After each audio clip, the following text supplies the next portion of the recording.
Hola, ¿qué tal? Vamos a continuar con las clases estacionarias. Para eso hacemos un breve repaso de lo que vimos en la primera clase de flujo estacionario, que es la propagación de ondas isentrópicas. Para eso partimos de la figura 221 que tenemos ahí en imagen, donde vemos que hay una onda simple en la cual el invariante Q, el invariante 2 se mantiene y cambia el invariante P. Y esta es la característica fundamental. Las ondas simples permitían transformar el estado de un gas en un estado constante de un gas en otro estado constante y se caracterizan porque varía un solo invariante. Ustedes recuerdan que teníamos en flujos isentrópicos dos tipos de ondas, las 1 y 2, y cada una de ellas tenía un invariante sobre ellas que se mantenía constante en el plano holográfico. Bien. Ahora bien, habíamos visto las ondas de compresión de la familia 1, las ondas de compresión de la familia 2, la de expansión de la familia 1, de expansión de la familia 2. Habíamos visto una onda centrada, habíamos explicado cómo se llega a una onda centrada a través de este esquema. Y los temas que sí me interesa que recuerden, además de los que hemos visto, es la interacción de ondas, el esquema que está aquí, saber calcular, saber resolver este tipo de problemas. Para eso generamos, en lugar de los invariantes P y Q, los invariantes 1 y 2, que nos permitían números redondos. Y también vimos cómo se genera una onda simple a través del movimiento de un pión. De hecho, resolvimos un ejercicio, lo analizamos, vimos el rebote de ondas a llegar al extremo del conducto. Acá vemos cómo sin rebote de ondas, solamente viendo el invariante 2 se mantiene constante, porque lo que tenemos es una serie de ondas simples de la familia 1, por lo tanto el invariante 2 se mantiene constante. No estamos entrando en detalles porque estamos repasando. Vimos la onda central y los otros temas que me interesa que recuerden son estos: las rebotes de onda contra el contorno. Primero, la interacción de ondas que ya vimos y rebotes de onda contra el contorno. Acá contra una pared, donde una onda, si era de expansión, rebotaba como expansión, si era de compresión, rebotaba como compresión, que es lo que podemos ver en otro ejemplo que está aquí.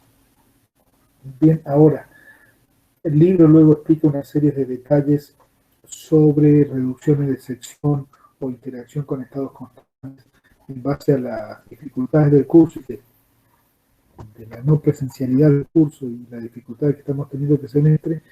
Yo les pediría que presten más atención a los otros temas. Estos otros no van a ser los más importantes, es decir, ¿cuáles son los importantes? Propagación de ondas simples, interacción de ondas simples y rebotes con contornos. Luego, si cambian las secciones del conducto, son casos particulares, no casos generales, y sería un nivel un poco superior. Entonces, lo que propongo es que entendamos bien propagación de ondas simples, interacción de ondas simples, rebote con paredo, zona de presión constante. Que nos quede bien claros esos conceptos, habremos logrado un buen avance en el tema. Ahora bien, los cambios transversales, como dije, no les vamos a prestar atención, están en el libro, están muy bien, tienen cosas muy interesantes como que es la integración de flujo, por ejemplo, entre 1 y 2 y 4 y 5 son flujos estacionarios, esa integración nos viene muy bien, pero no le vamos a prestar atención. ¿Por qué? Porque ustedes no pueden inferir claramente todos estos diagramas de curvas, no se entienden. Por ejemplo, acá es muy claro, tiene una onda 1 que va viajando hacia la derecha, al llegar a la reducción del conducto, rebota con información hacia atrás diciéndole al gas que se reduce el conducto, pero también sigue viajando hacia adelante esa información, porque imaginemos que es una compresión, también viaja con otra velocidad porque cambian las condiciones. Pero esa es la idea de este tipo de problemas. Lo que complica este tipo de problemas es que mezclamos flujo inestacionario, por ejemplo, entre 1 y 3, y flujo estacionario entre 1 y 2.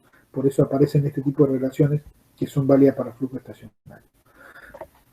que la elipse de estados estacionarios, que no lo voy a explicar ahora, pero la solución de los estados estacionarios en el plano AU es una elipse.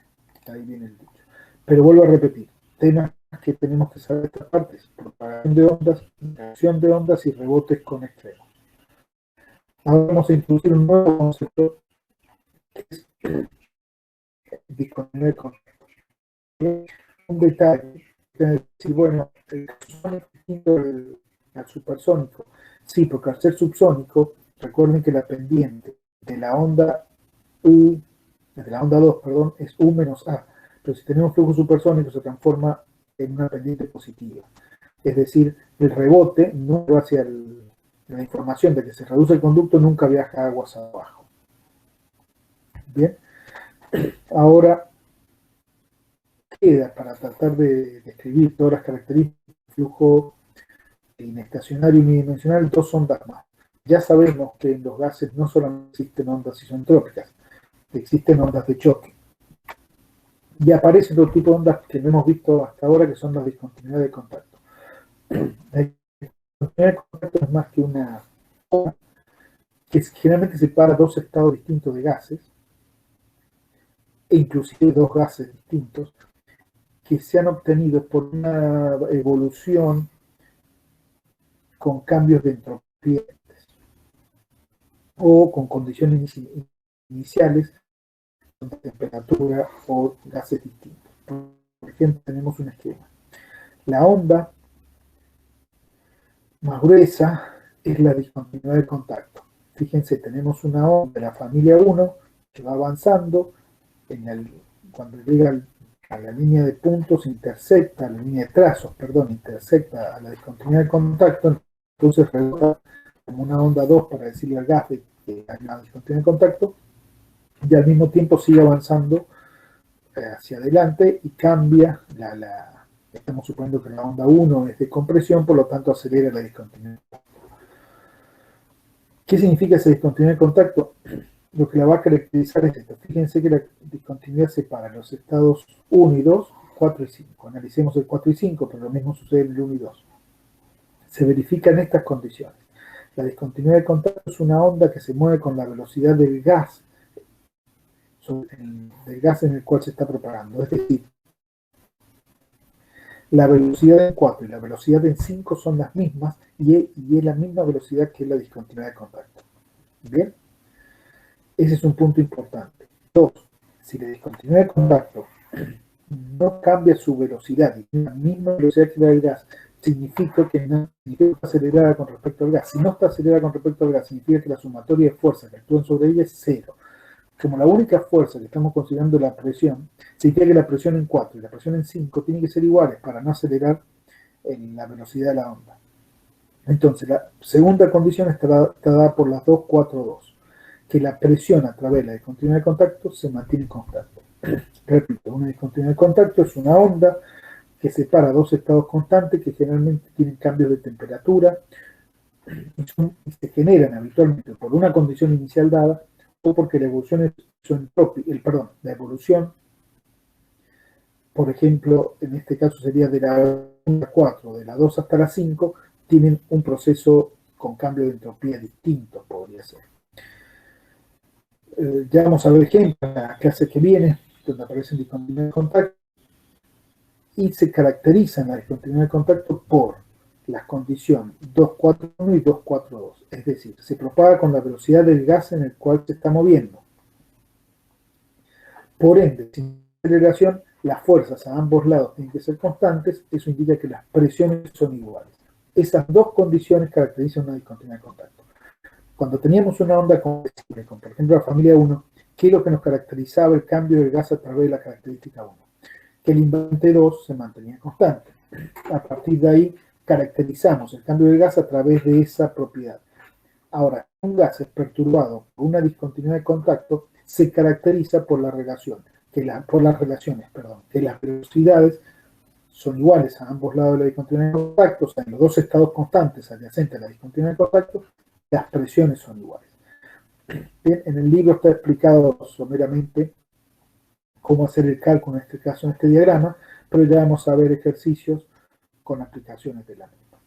Bien, con la discontinuidad de contacto, perdón, se me mueve la pantalla, con la discontinuidad de contacto y las ondas isotrópicas, ya tenemos dos tipos de ondas.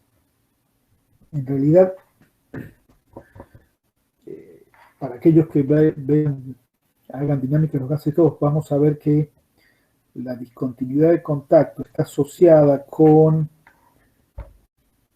el segundo invariante, perdón, con el segundo valor propio del sistema original.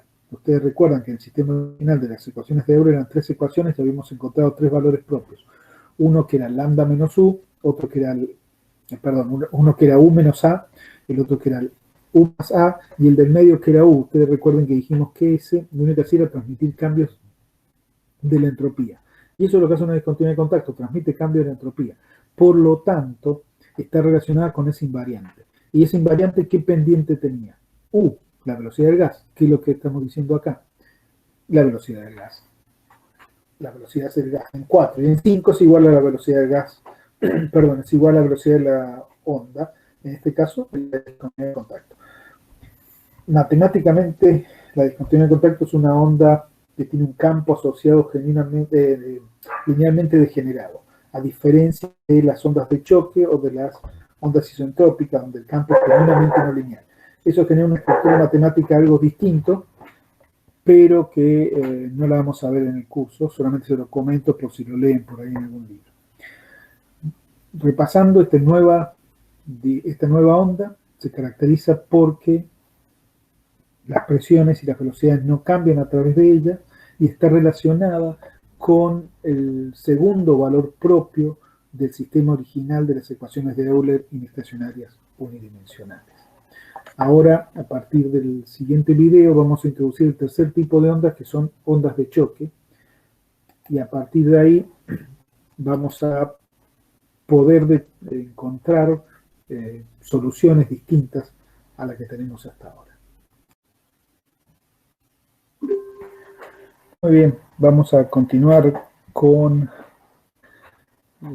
la introducción de un nuevo tipo de onda inestacionaria, que es la onda de choque.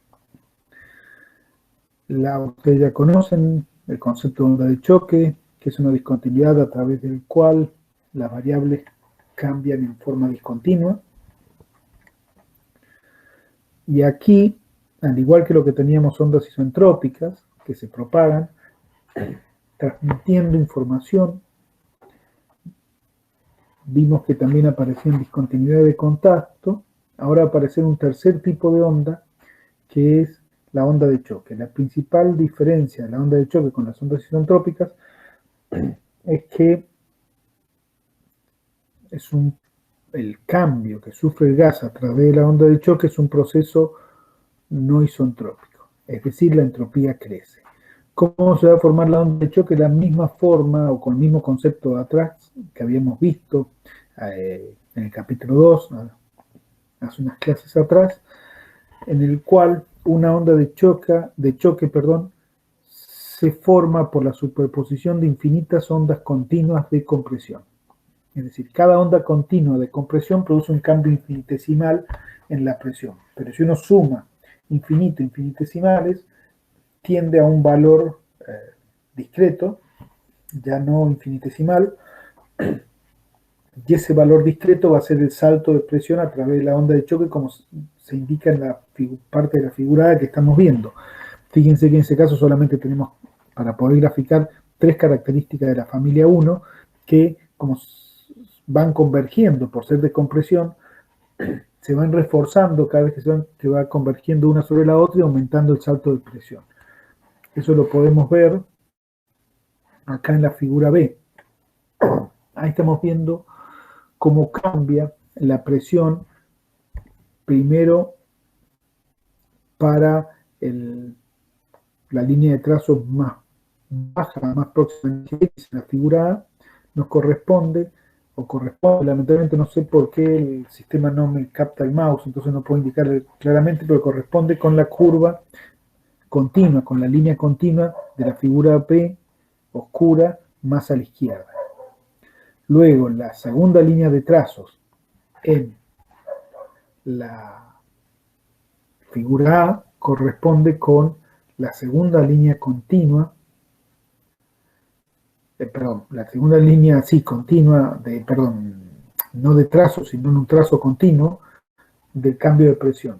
Y por último, si vemos el tercer corte en la figura A, está dada para la onda de choque P, directamente para el tiempo T, que ya solamente tenemos la onda de choque P, vemos que el salto no abarca una cierta distancia, sino que se produce para un punto. Ya ahí apareció la onda de choque. Pero si ustedes observan el salto de presión que está graficada entre la cabeza de la onda y la cola de la onda isentrópica en la primera línea de trazos, para un tiempo muy bajo, ese mismo salto es el mismo que la onda de choque. La diferencia que estamos haciendo acá es que la onda de choque se concentra en una posición. Es decir, repito, cada onda isentrópica lleva un cambio infinitesimal de la presión. Como hay infinitas ondas isentrópicas entre la primera onda y la última, lo que estamos teniendo es un salto finito de presión, porque es la suma de infinitas ondas que cada una de ellas transporta un cambio infinitesimal. Un ejemplo físico de cómo se va a producir una onda de choque lo estamos viendo acá. Acá hay un pistón que se acelera hacia la derecha, la trayectoria del pistón vemos que está acelerada. Esa aceleración del pistón va a emitir ondas de compresión de la familia 1 hacia la derecha y se van a ir repasando formando una onda de choque aguas abajo. Lo mismo en lugar del pistón podría ser una bala o otro tipo de cuerpo que se acelere en forma muy brusca y genere ondas de compresión intensas que al converger van a generar la onda de choque. Bien, ¿cómo analizamos la onda de choques inestacionarias? Vamos directamente a la figura aquí.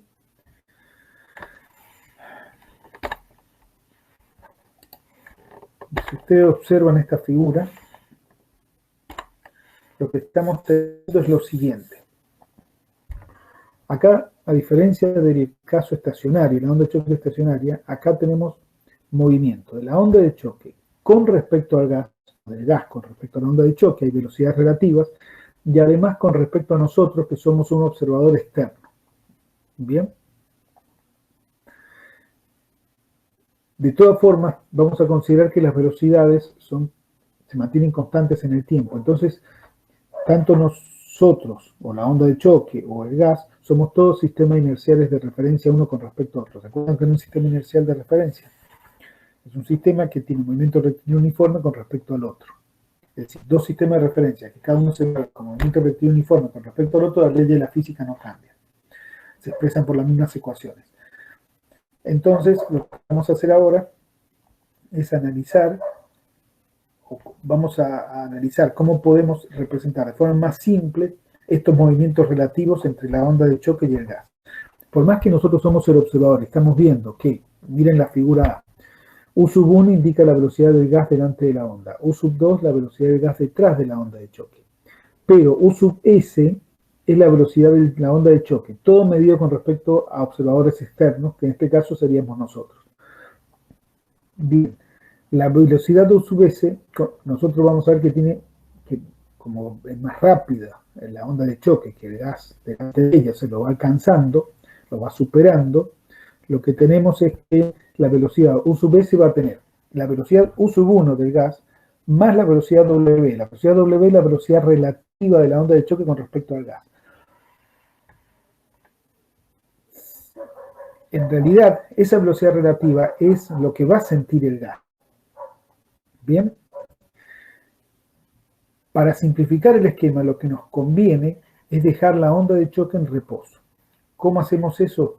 A toda la figura le sumamos la velocidad de la onda de choque, pero en sentido contrario. O sea, hacia la derecha se la sumamos hacia la izquierda. Y tenemos el esquema B. En el esquema B, fíjense, nos queda en el estado 1 solamente la velocidad relativa de la onda de choque y el gas U1. Y en el estado 2 tenemos la velocidad 2, que era la inicial, menos la velocidad que estamos restando, que va a ser U1 más W.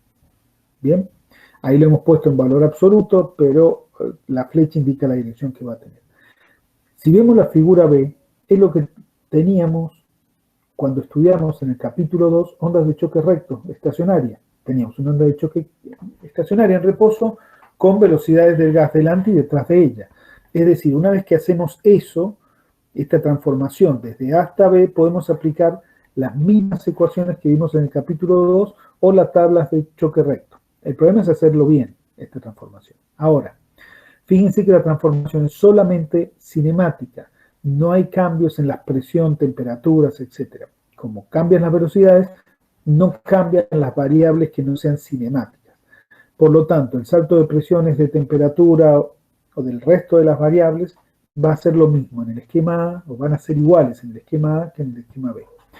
Si vemos en el plano XT, fíjense, en el C está representado lo que sucede en el esquema A.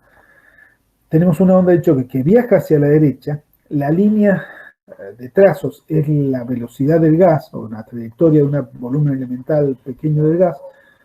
Fíjense que en el estado U1 tiene una velocidad, en el estado 1 tiene una velocidad U1,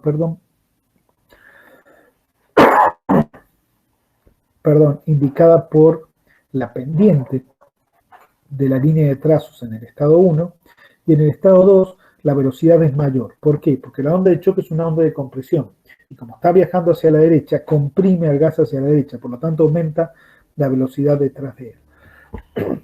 Ahora bien, si representamos el diagrama B en el plano XT, tenemos lo que es el diagrama C. La onda de choque está quieta, no cambia su posición en el tiempo, pero sí está sufriendo el cambio de velocidades a través de ella, que vemos por el cambio de pendiente en las velocidades.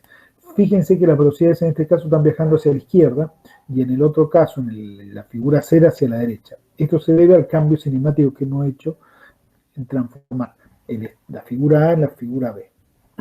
Bien, espero que se haya entendido, porque esto es importante para ayudarnos mentalmente a describir la propagación de ondas de choque inestacionarias. Entonces, lo que tenemos es, en el estado donde la onda de choque está en reposo, la velocidad delante va a ser la velocidad relativa, onda de choque estado 1, y la de atrás va a ser la que se obtiene por la suma de la velocidad en estado detrás de la onda de choque, la U2, más la velocidad de la onda de choque. Dicho eso, podemos calcular un M1 y un M2 delante y detrás de la onda de choque. Ahora, ¿qué sucede si la onda de choque se mueve hacia la izquierda, como está acá en el estado A? Es lo mismo, conceptualmente es lo mismo. A todo el estado, a toda la figura A le sumamos la velocidad de la onda de choque, pero en sentido contrario, de forma tal de dejarla quieta, como dice la figura B. Nuevamente, la velocidad del estado que enfrenta la onda de choque va a ser la velocidad relativa W, porque siempre es la velocidad relativa. Y la velocidad del estado atrás va a ser la velocidad del estado en 2 menos o más la velocidad de la onda de choque que estamos restando o sumando de acuerdo si viaja a la derecha o a la izquierda.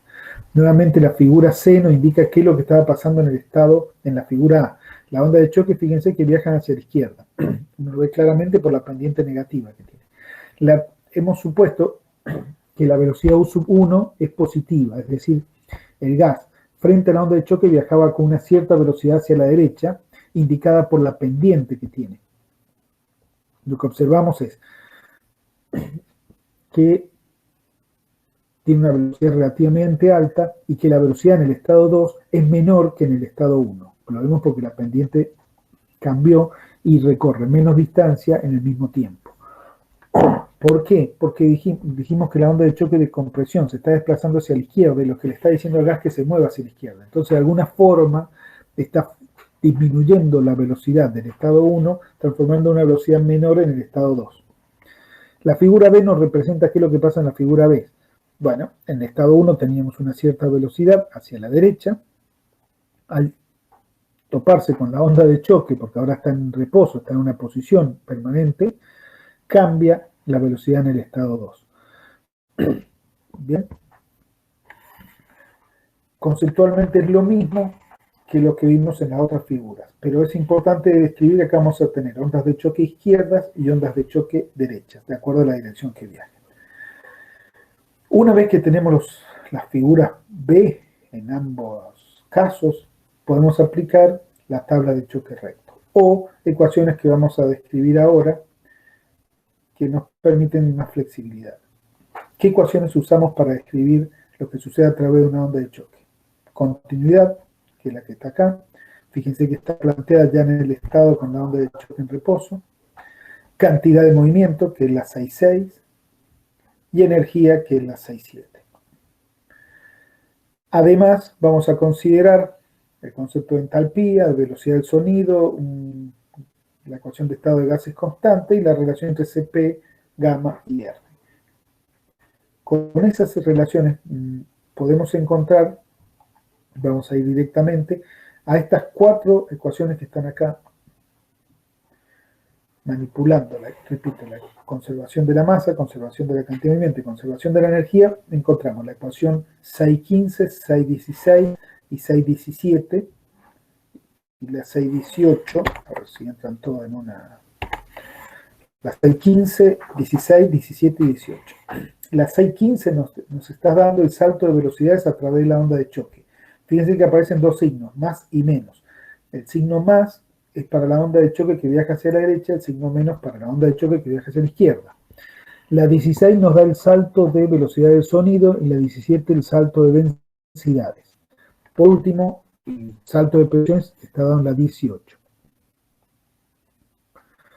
M1 es el match del gas delante de la onda de choque una vez que estamos considerando la onda de choque en reposo. Es decir, sería el M1 con el que entramos a la tabla de flujo estacionario de onda de choque estacionaria que vimos en el capítulo 2. Bien, estas 4 ecuaciones son importantes porque nos relacionan los dos estados, delante y detrás de la onda de choque. Vamos a decir que hay ondas de choque fuerte cuando el match adelante de la onda de choque es muy intenso. O dicho de otra forma, la onda de choque viaja muy rápido. En ese caso podemos simplificar y, por ejemplo, en la ecuación 6,15, el término 1 sobre M1, si M1 es 10, es despreciable. Entonces lo podemos anular. El término 1 sobre M cuadrado también, y las ecuaciones 15, 16, 17 y 18 se simplifican en las ecuaciones que tenemos acá, 19, 20, 21 y 22. Pero vale para choques fuertes. Ahora, si aplicamos match 10 en las ecuaciones anteriores, da lo mismo, es solamente una simplificación para hacer cálculos más rápidos. Onda de choque es débil. La onda de choque es débil es todo lo contrario, es cuando el salto, cuando el match dado por la velocidad relativa entre la onda de choque y el gas que está delante de ella es muy pequeño, es decir, que el salto M1 menos 1 se aproxima a epsilon, siendo epsilon una cantidad muy pequeña, podemos describir la ecuación que nos da el salto de velocidades como es la 623.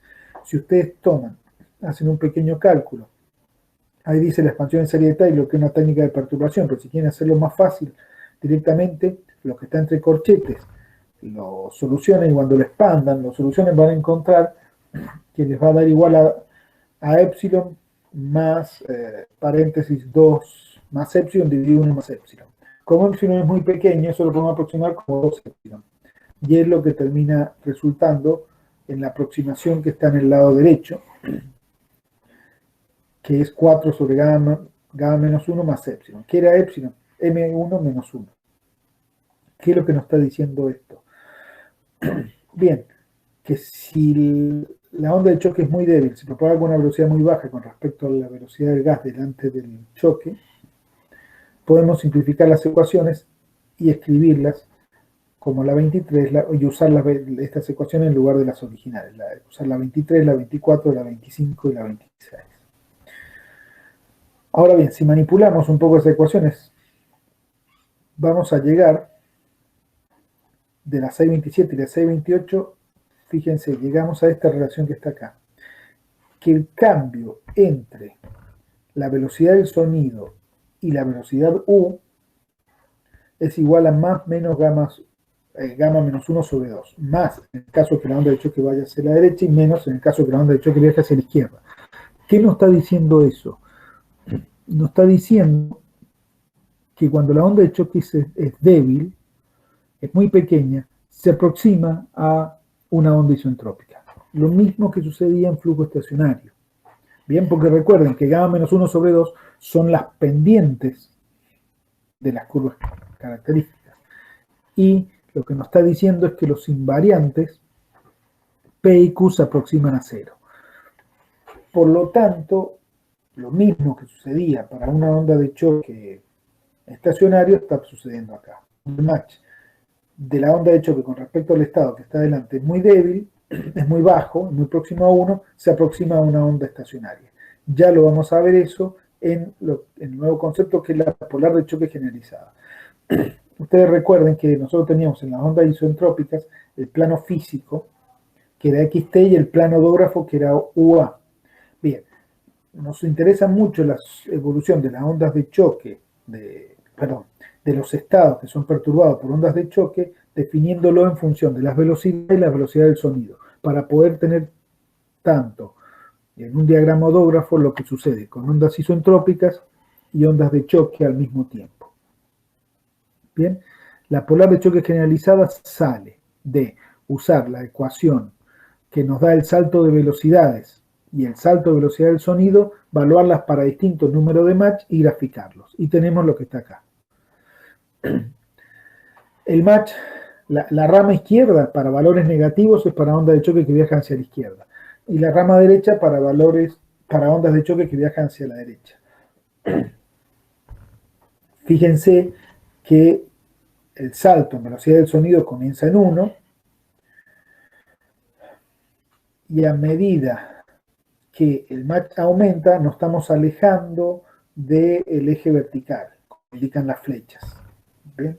Pero a medida que el match 1 se va haciendo muy pequeño, se va aproximando a 1, vemos que la pendiente, la polar de choque es gamma menos 1 sobre 2 o menos gamma menos 1 sobre 2, que son las pendientes de la curva características. Entonces, nuevamente estamos viendo en este caso que cuando las ondas de choque son débiles, se aproximan a ondas isentrópicas. Y esto es lo que está demostrado acá. Cuando calculamos la pendiente para n igual a 1, vemos que tienen la pendiente de las curvas características, y cuando calculamos la derivada segunda, vemos que es 0, o sea que no hay variación. Por lo menos hasta segundo orden, la onda de choque se aproxima, una onda de choque débil, a una onda característica. Otra polar de choque que vamos a usar es esta. En lugar de la velocidad del sonido, en función de la velocidad, la presión. Es similar, la ventaja que tiene es que acá no diferenciamos ondas de choque izquierda y derecha, o sea, las están, pero son iguales, es simétrico, pasa exactamente lo mismo. El problema que tiene este gráfico puede servir en algunos casos, pero es menos útil que el AU, porque recuerden, a través de una discontinuidad de contacto, la presión no variaba. Entonces en este gráfico no vamos a poder ver discontinuidad de contacto. En cambio, en el gráfico AU sí las vamos a ver. Yo recomiendo usar el gráfico AU que el PU, pero bueno, es otro gráfico que se usa y lo introducimos. ¿De dónde sale este gráfico? Tomamos la ecuación que nos da la evolución del salto de presiones en función del número de match y la diferencia de velocidades en función del número de match, lo vamos evaluando y encontramos la gráfica. Bien, la próxima clase vamos a ver reflexiones e interacciones de ondas de choque en el próximo video. Gracias. Bueno, continuamos con el estudio de las ondas de choque inestacionarias, y lo que vamos a ver ahora es la reflexión de la onda de choque en un conducto con extremo cerrado, o sea, reflexión con una pared que está en reposo. Para entender un poco, veamos el siguiente ejemplo, y la idea es no resolver el ejercicio que está ahí detallado en el libro, después lo vamos a hacer en un próximo video. Lo que quiero ahora es que se entiendan bien los conceptos que vamos a usar. Miren la figura A, en el eje horizontal tenemos la posición adimensionalizada, en el eje vertical el tiempo adimensionalizado, pero es lo mismo, que lo sea o no, desde el punto de vista conceptual. El gas en el estado 1 está en contacto con la pared antes que llegue la onda de choque, es decir, como está en contacto con la pared y la pared está quieta, tiene velocidad 0. La onda de choque que viaja hacia la derecha, siempre recuerden, las ondas de choque son ondas de compresión, lo que va a producir es una compresión del gas, es decir, va a empujar al gas hacia la misma dirección que avanza la onda de choque, es decir, hacia la derecha. Por ende, si observamos en la figura las líneas de trazo que indican las trayectorias que toma el fluido, en el estado 1 no se mueve el fluido y en el estado 2, este estado detrás de la onda de choque se destaca que tiene una velocidad hacia la derecha, es decir, la onda de choque movió al gas que tenía inicialmente un estado 0 a tomar una velocidad 0, a tomar una velocidad positiva. Ahora bien, la onda de choque sigue avanzando y llega a la pared. Al llegar a la pared se encuentra que tiene que transmitir la información al gas atrás. ¿Cómo la va a transmitir? Lo mismo que sucedía en una onda isentrópica, que si en una onda isentrópica de compresión rebotaba como onda de compresión, la onda de choque va a rebotar como onda de choque en una pared. Por lo tanto, la onda de choque A rebota como la onda de choque B, que va a ser encargada de transformar el estado constante 2 en el estado constante 3. Y en el estado constante 3, nuevamente el gas va a estar en contacto con la pared. Por lo tanto, la velocidad en el estado 3 también va a ser 0, como lo muestra la figura en la línea de trazos que se mantienen verticales, es decir, no cambian su posición en el tiempo. Bien. La onda de choque B es una onda de choque que viaja hacia la izquierda, por lo tanto está diciéndole al gas o empujando al gas en esa dirección. Por ende, si el gas tenía una velocidad positiva en 2, se transforma en velocidad 0 en 3. Es decir, ha disminuido su velocidad en la dirección positiva. Si vemos el planodógrafo, el estado 1, que va a estar representado, el planodógrafo AU, perdón, que es la figura B, el estado 1 va a estar representado por el punto 1'. Como la velocidad en el estado 1 es 0, este va a estar ubicado sobre el eje vertical. En una cierta posición corresponde a la velocidad del sonido en el estado 1.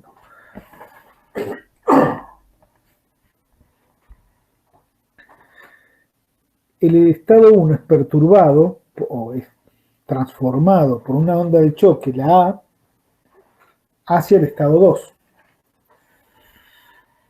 Por lo tanto, para movernos del estado 1 al estado 2 en el planodógrafo, nos movemos por la polar de choque. Cuán a la derecha va a estar el estado 2 va a depender del match de la onda A, de la intensidad de la onda A. Como es un gráfico genérico, lo ubicamos a una cierta posición. ¿Bien? Ahora, el estado 2, para pasar al estado 3, la transformación se lleva a cabo por la onda de choque B, que es una onda de choque que viaja hacia la izquierda. Entonces nos paramos en el punto 2 y de allí trazamos la polar de choque, el punto 2', perdón, la polar de choque hacia la izquierda. ¿Hasta dónde la trazamos? Acá sí tenemos información. Sabemos que en 3 la velocidad es 0. En el estado 3 la velocidad es 0.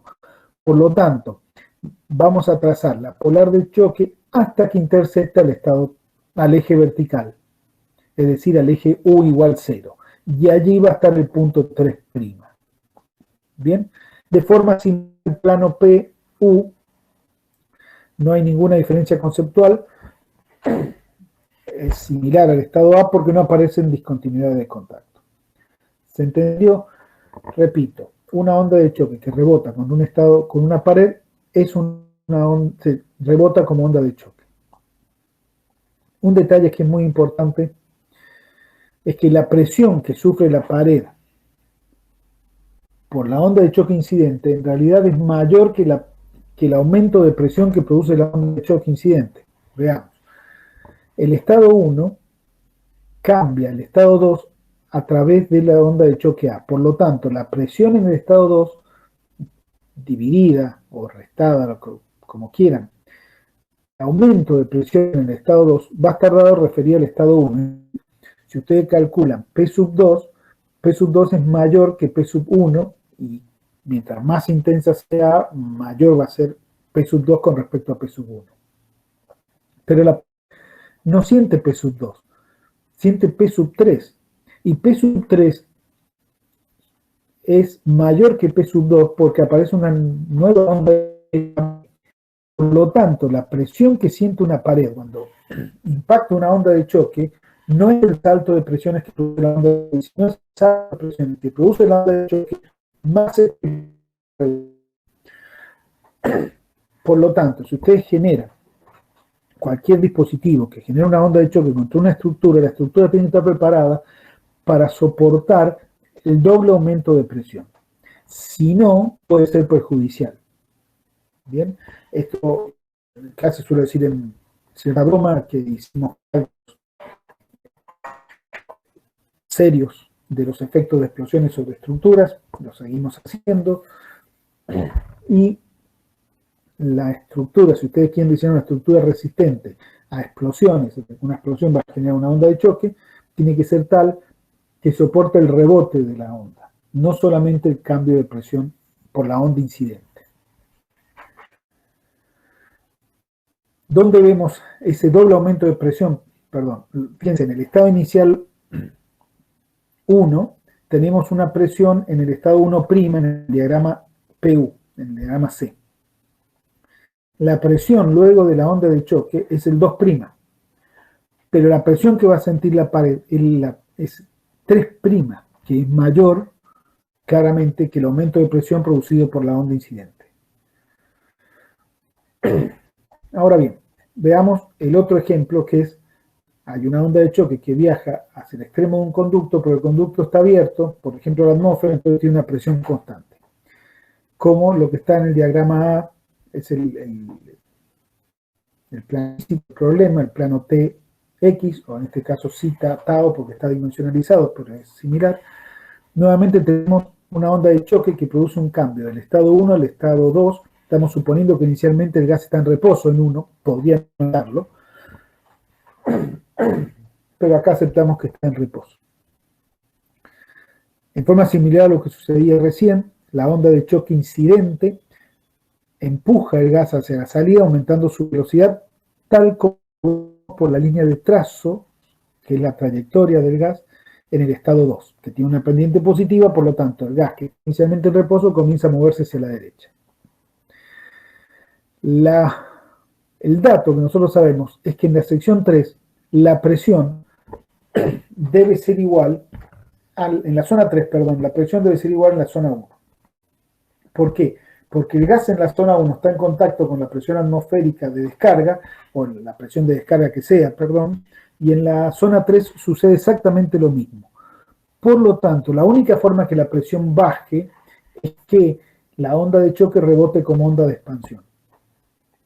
Entonces, en forma similar a lo que sucedía en la onda isentrópica, en un extremo abierto, en una zona de presión constante, una onda de compresión iba a rebotar como onda de expansión. Bien, acá la onda de compresión va a rebotar como onda de expansión.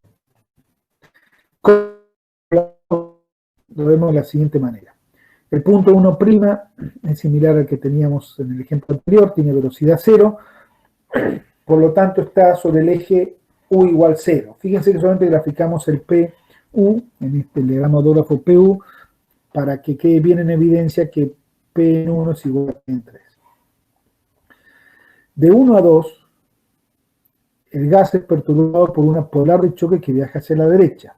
Por lo tanto, en forma similar que lo que hicimos recién, tenemos el punto'. Ahora, la familia 1 perfectamente podríamos dibujar con una recta para seguir lo que veníamos haciendo antes, porque la onda que rebota es una onda de la familia 2, por lo tanto el invariante 1 o el invariante de Riemann P se va a mantener constante, porque es una onda simple de la familia 2. Ahora, nosotros trazamos la característica que pasa por 2, la característica 1, odográfica, y hacia dónde nos movemos, hacia valores de presiones mayores que el que hay en 2 o valores de presiones menores que hay en 2. El dato que sabemos es que la presión en 3 tiene que ser igual a la presión en 1, entonces tiene que estar en la misma altura, al mismo valor de P, a la misma altura en el gráfico, es decir, por la línea de trazos que une 1 y 3. no nos queda más que movernos hacia el punto 3', que está implicando otro detalle. Fíjense que la velocidad en 3' ha crecido. ¿Por qué? Porque del estado 2, que ya había una velocidad positiva producida por la onda de choque, al haber una onda de expansión que viaja hacia la izquierda, le está diciendo al gas que todavía se expanda más, es decir, que aumente su velocidad. Tal como lo vemos en el estado 3, hay más velocidad que en el estado 2, y claramente en el 2 más que en 1. Pero la presión en 3 es igual a la presión en 1. Bien, entonces ya hemos definido los dos tipos de condiciones de borde que tendríamos, una en la pared constante, una zona de presión constante, como este gráfico que está acá, o en una zona o con una pared, como lo que vimos recién. Ahora, una variante puede ser esta. ¿Qué pasa si la pared se está moviendo? Como puede ser un émbolo. O sea, hay un émbolo que se está moviendo y una onda de choque viaja hacia la derecha, como lo muestra la figura A.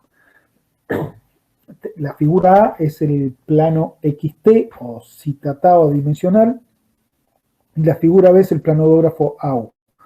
Analicemos la figura A. La trayectoria del pistón está dada por la línea continua.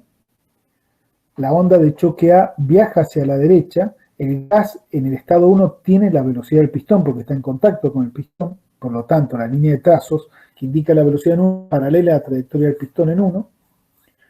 Al llegar la onda de choque, que es una onda de compresión, empuja el gas en la zona 2, de la zona 1 a la zona 2, por lo tanto en la zona 2 tenemos mayor velocidad que en la 1. Y el otro dato que tenemos es que en la zona 3 el gas tiene que tener la misma velocidad que la del pistón. Si ustedes observan, hay un pequeño quiebre en la del pistón cuando llega la onda de choque. ¿Por qué? Porque la onda de choque empuja un poquito el pistón, produciendo un cambio en la pendiente de su trayectoria, es una pequeña aceleración. Independientemente de esto, nosotros tenemos que del estado 2 al estado 3 va a pasar por una onda de choque, porque la onda de choque se refleja con un extremo cerrado, por más que esté en movimiento, es un extremo cerrado, entonces rebota como un choque. Si vemos esto en el planodógrafo, el estado 1 ya no tiene velocidad cero, entonces tiene una cierta velocidad del sonido, y estamos suponiendo que el pistón se mueve hacia la derecha, por lo tanto la velocidad del estado 1 va a ser positiva. Para pasar al estado 2 desde el estado 1, lo que tenemos es una onda de choque que viaja hacia la derecha, por lo tanto nos movemos por una polar de choque hacia la derecha del estado 2, indicado por 2'. Del estado 2 al 3, en forma similar a lo que pasaba con el extremo con el rebote en un extremo cerrado, nos movemos por una polar de choque hacia la izquierda porque la onda B viaja hacia la izquierda.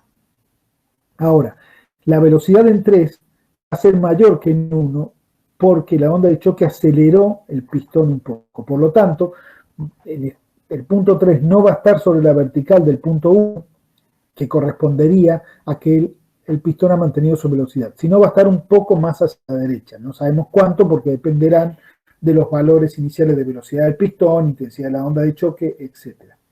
Pero el planodógrafo está compuesto, igual lo que pasaba antes, por dos polares, una hacia la derecha y la otra hacia la izquierda, con la diferencia que el estado 3 tiene una velocidad mayor que el estado 1, que se ha producido por el impacto de la onda de choque sobre el pistón móvil.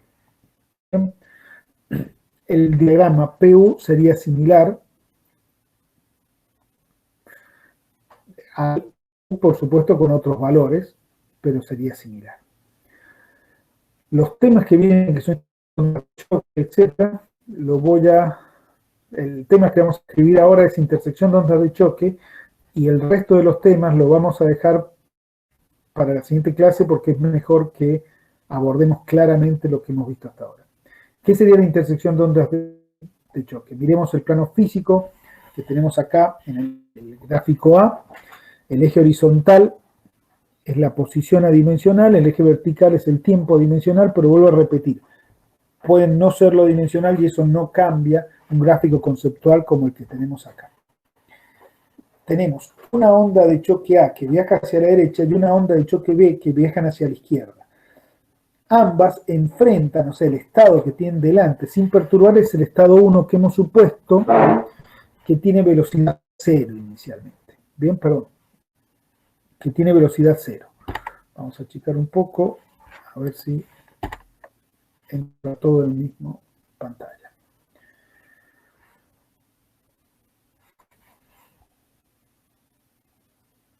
Bien. La onda va a perturbar el estado 1, generando el estado 2, que va a tener una velocidad hacia la derecha, porque ya hemos dicho que la onda A es una onda de compresión. La onda B va a ser algo similar con el estado 3, solamente que va a empujar el gas hacia la izquierda. Va a llegar un momento, un tiempo, lo que tienen que imaginar acá es, imaginen un conducto que tiene una onda de choque que está dada por la onda A, que va cambiando su posición en el tiempo y cada vez se ubica más hacia la derecha, y la onda B, que va cambiando su posición en el tiempo y cada vez se ubica más hacia la izquierda. Va a llegar un momento en lo cual ambas ondas van a interactuar. Y el momento está dado por el punto de intersección de las ondas. Significa que las ondas chocaron. Al chocar, una interactúa con la otra, produciendo dos ondas nuevas, o si quieren, las mismas que antes, pero con otras intensidades. Por lo tanto, tenemos la onda C, que va a viajar hacia la izquierda, y la onda D, que va a viajar hacia la derecha. Pero tienen distintas intensidades a las ondas A y B iniciales. Entonces, dicho eso, vamos a ver que el estado 4 se produce desde el estado 2 por una onda de choque C que viaja hacia la izquierda. Por lo tanto, va a disminuir o va a frenar la velocidad que tiene el estado 2, como vemos que la velocidad en 4 es menor que en 2.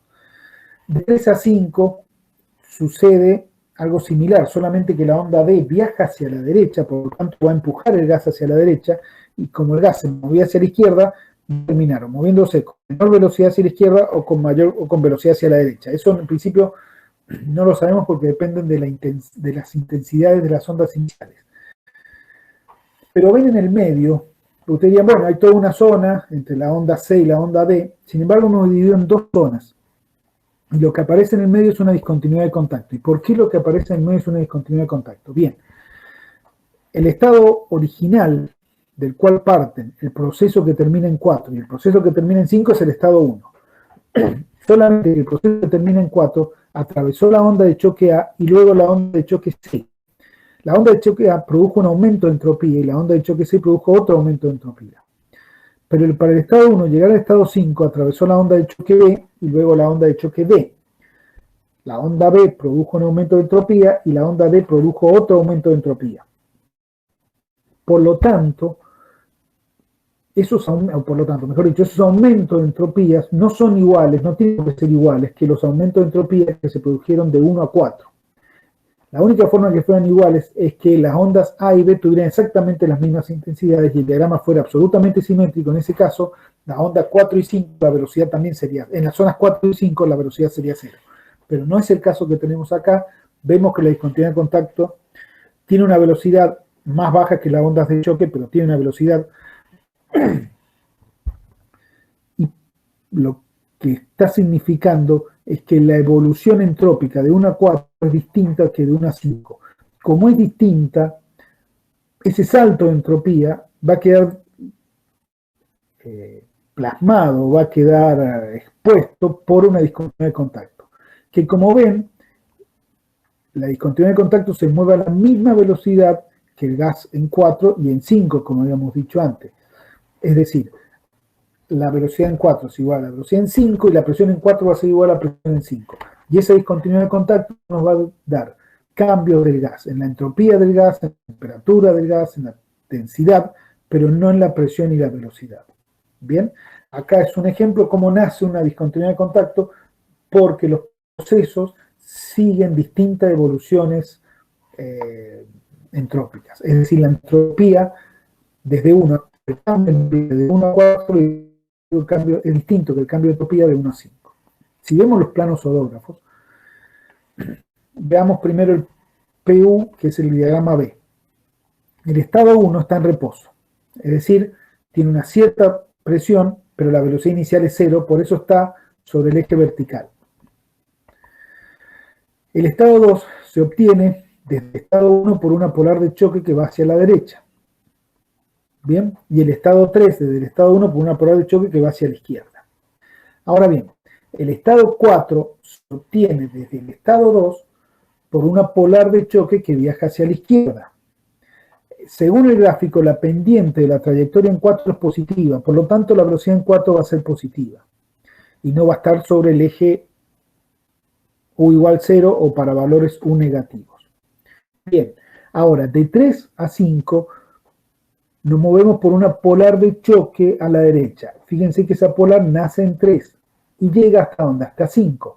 4 y 5 tienen la misma presión, por lo tanto ocupan el mismo lugar. Y como ya le había dicho antes, no hay forma en el diagrama P de darnos cuenta que entre 4 y 5 hay una discontinuidad de contacto. Perfectamente, en el diagrama PU, 4 y 5 ubican en el mismo lugar, se ubican en el mismo lugar. ¿Bien? Ahora, en el diagrama AU vamos a ver que hay una pequeña diferencia. Nuevamente tenemos el punto 1', que representa el estado 1 sin velocidad y con una cierta velocidad del sonido. El estado 2' lo vamos a obtener por una polar de choque hacia la derecha.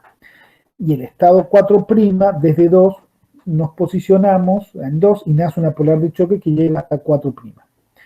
Ahora, de 1 a 3 nos vamos a mover por una polar de choque hacia la izquierda que corresponde a la onda B.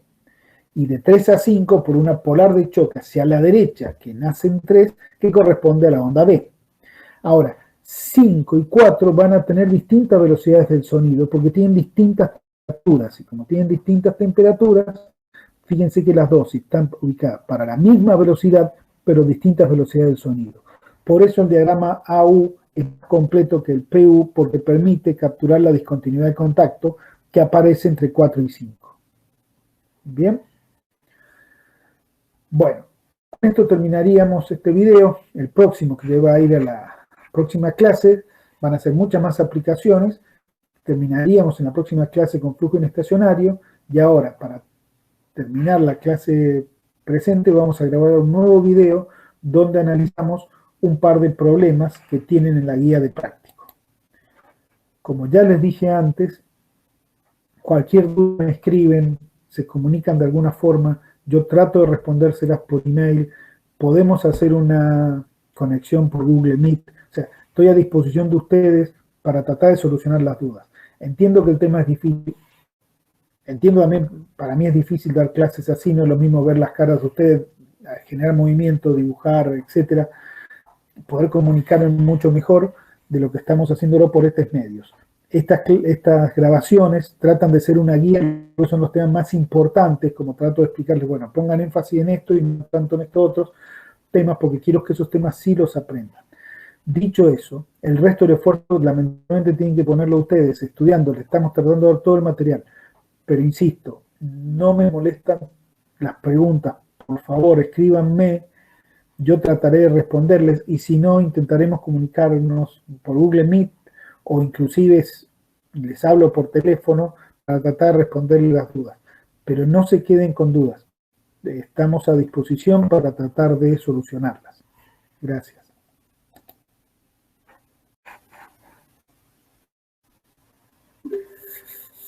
Vamos a continuar ahora con los ejercicios que tienen en la guía de ejercicios resuelta que está cargada en el LED.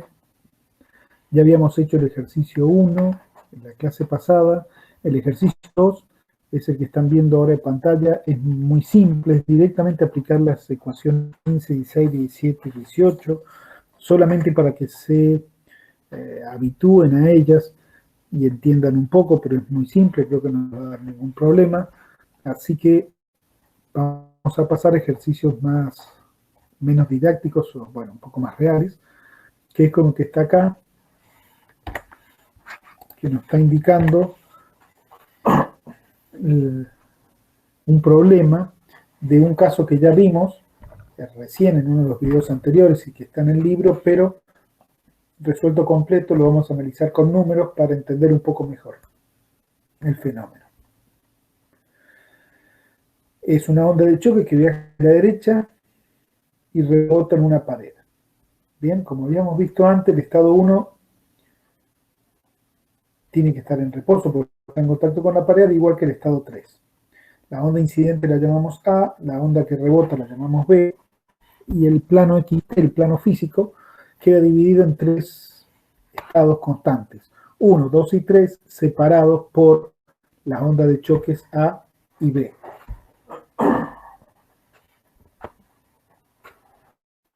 Los datos que tenemos son los siguientes. Conocemos la velocidad del sonido en el estado 1, 300 metros por segundo. 300 metros por segundo, una presión de 1 atmósfera, una velocidad inicial en el estado 1, 0, porque está en contacto con la pared. El match de la onda con respecto al estado 1 es 5 y tenemos aire, gamma 1.4 y R 187 Joule por kilogramo masa por Kelvin.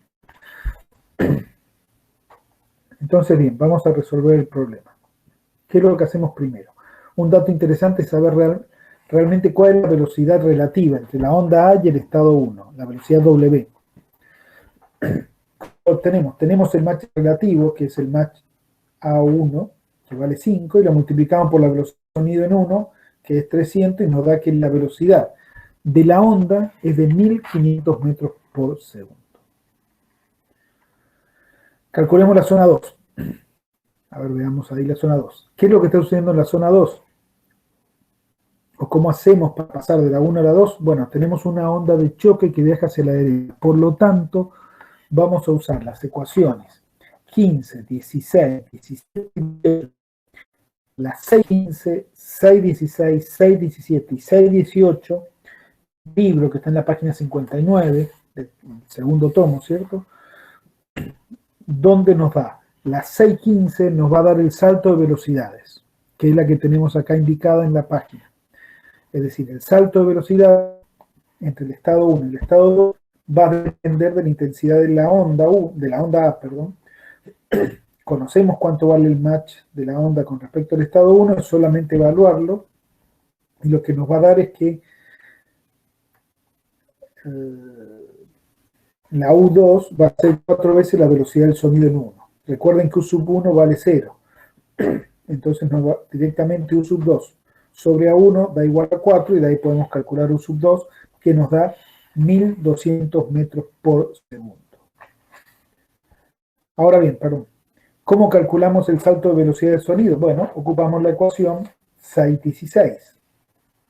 Reemplazamos el match por lo que vale y calculamos A sub 2.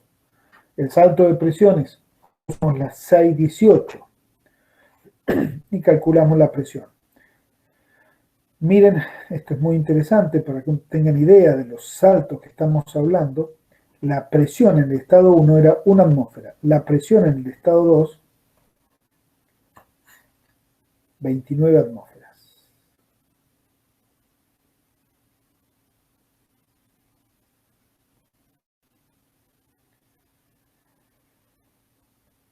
Bien, ahora bien, podemos calcular la temperatura utilizando la definición de velocidad del sonido y calculamos la temperatura en 2, porque ya conocemos A sub 2, sabemos que es aire y la calculamos. Nos da casi 1300 grados. Ahora, ¿cómo calculamos la zona 3? Bien, conocemos la zona 2, por lo tanto volvemos a ocupar exactamente las mismas ecuaciones. Pero ¿dónde está la diferencia? Que la onda B, que une la zona 2 con la zona 3, es una onda de choque que viaja hacia la izquierda. Por lo tanto, cuando aplicamos la ecuación 6.15 usamos el signo menos. Bien. Otro problema es el siguiente. No conocemos el match de la onda B con respecto a la zona 2, pero sí conocemos la velocidad en 3 y sí conocemos la velocidad en 2. Acabamos de calcular la velocidad en 2 es 1200 metros por segundo. Y la velocidad en 3, como está en contacto con la pared, es 0. O sea que de allí podemos despejar el match, que termina resultando 2,405. Es decir, ese match, ¿qué nos está diciendo? Nos está dando, o se obtiene ese match por la velocidad relativa de la onda con respecto a la velocidad en el estado 2, dividido la velocidad del sonido en el estado 2. Bien, eso es lo que nos está dando ese match. Por lo tanto, la velocidad de la onda de choque B con respecto a la velocidad del estado 2 es de 1000, lo podemos calcular como A sub 2 por M sub 2 y nos da 1737,61 metros por segundo. Ahora, si queremos calcular la velocidad con respecto a nosotros, observadores externos, habría que restarle a esta W sub B la velocidad del estado 2, que es positiva, porque esta es una velocidad, la onda B viaja hacia la izquierda, ¿bien? Por lo tanto, le tendríamos que sumar los 1200 metros por segundo. Nosotros, observadores externos, veríamos que la onda de choque se mueve a una velocidad de 537,61 metros por segundo. Una vez que tenemos el MB sub 2 calculado, podemos calcular el salto de velocidades del sonido, perdón, y de presiones, y nos dan los valores que están allí.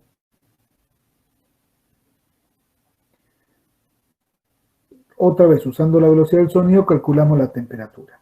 Entonces miren cómo la presión se ha incrementado, cómo la velocidad del sonido entonces se ha incrementado y cómo la temperatura se ha incrementado. Y los valores en 3 son los valores que siente la pared. No los valores de 2, sino los valores de 3.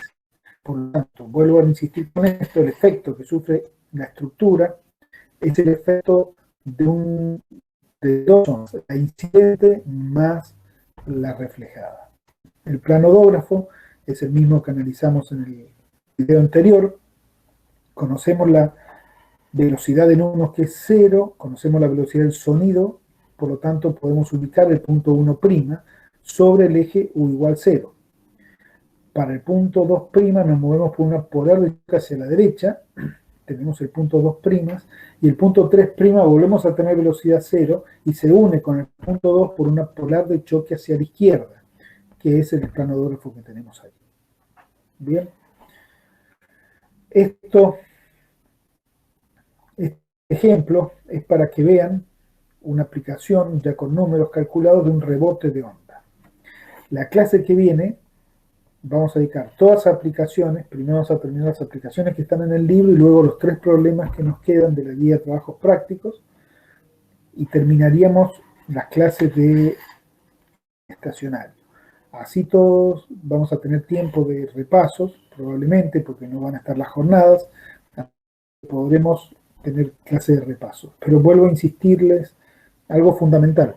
Si ustedes no estudian, no envían las dudas, etcétera, yo no sé lo que están entendiendo, no están entendiendo lo que les cuesta o no. Entonces, por una clase de repaso, bueno, podré hacer un repaso rápido de todos, nuevos videos, para tratar de solucionar aspectos que no hayan quedado claros en estos videos, problemas de sonido, etcétera.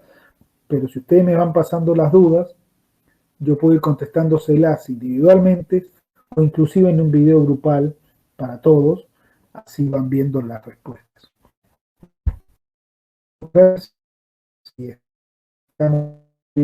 Hasta luego.